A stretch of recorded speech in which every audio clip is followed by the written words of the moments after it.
Minneapolis police chief resigns in wake of fatal shooting of bride-to-be. Minneapolis police chief Janeé Harteau resigned on Friday, nearly a week after a police officer fatally shot an Australian bride-to-be who had called 911 to report a possible assault near her home.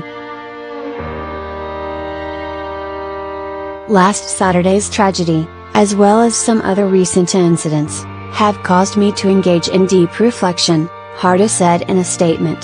The recent incidents do not reflect the training and procedures we've developed as a department.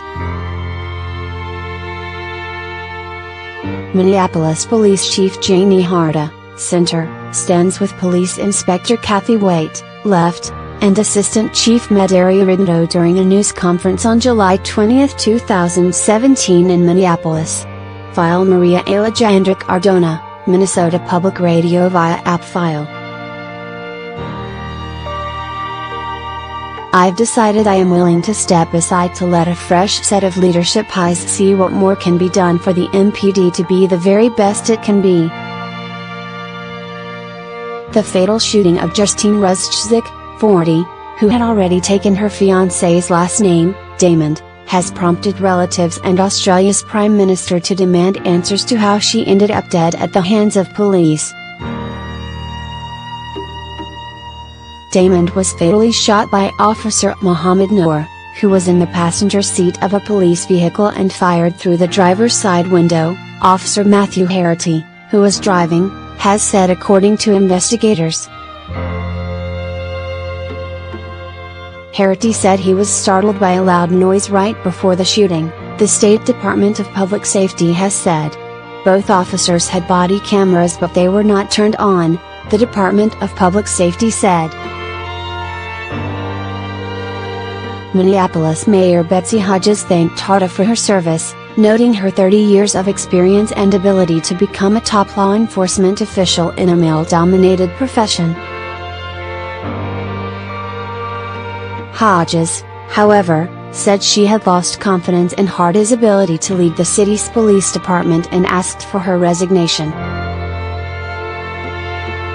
I've lost confidence in the chief's ability to lead us further, and from the many conversations I've had with people around our city, especially this week, it is clear that she has lost the confidence of the people of Minneapolis as well, Hodges said.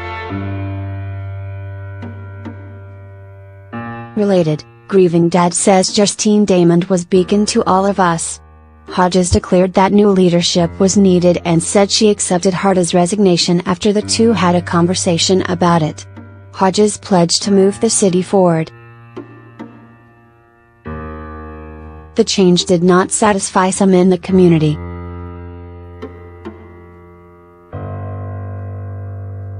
Protesters shouted down Hodges at a press conference Friday night in which she announced she intended to nominate Assistant Police Chief Medari Harteau to take over as head of the department, and demanded that she resign.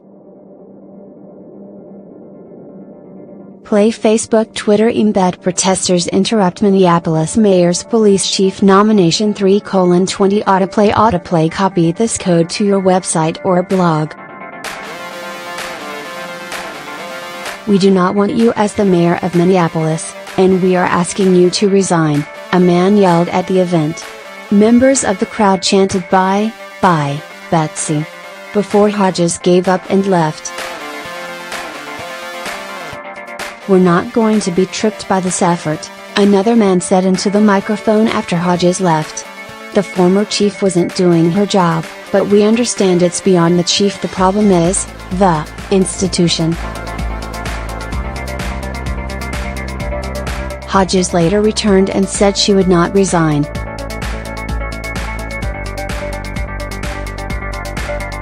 One of the protesters was wearing a hat with the word Philando on it, an apparent reference to Philando Castile, a black man who was fatally shot by a police officer in the Twin Cities area during a traffic stop in July of 2016.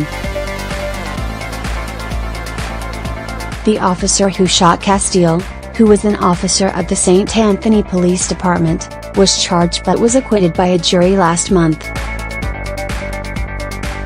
The Minneapolis Police Department was involved in the controversial police shooting of a black man in 2015. 15 police shooting of Yamar Clark, 24, sparked protests. Prosecutors declined to charge either officer, both of whom are white. Hennepin County Attorney Mike Freeman said that as officers tried to handcuff Clark, one officer said, "Has got my gun," the other officer shot him, and Clark's DNA was found on the grip of the gun. The Minneapolis Department of Public Safety is investigating the shooting of Damond. Nur and Harteau have been placed on administrative leave. Both officers had body cameras, but they were not turned on until after the shooting, the Department of Public Safety said. A camera in the police vehicle was not turned on. Play Facebook Twitter embed July 20th. Transcripts released in killing of Minnesota Right to be by police 2:09 autoplay copy this code to your website or blog. The Minnesota Department of Public Safety Bureau of Criminal Apprehension, which is investigating the shooting, also said Friday that it has located a person who was seen on a bicycle in the area at the time of the shooting, and may have witnessed the incident. The Bureau said in a statement Friday that the individual has been cooperative and provided an interview today, and asked for any other witnesses to come forward. Related, lack of police body camera video in Minneapolis shooting astounds experts. Harteau has been interviewed by investigators from the Bureau, but Nur has so far declined, the Bureau said. Nur has hired a private attorney. The Bureau said it cannot legally compel Nur's testimony. The BCA understands the urgency of this case and is proceeding as rapidly as possible without compromising the integrity and thoroughness of the investigation, the Department of Public Safety said in a statement Friday.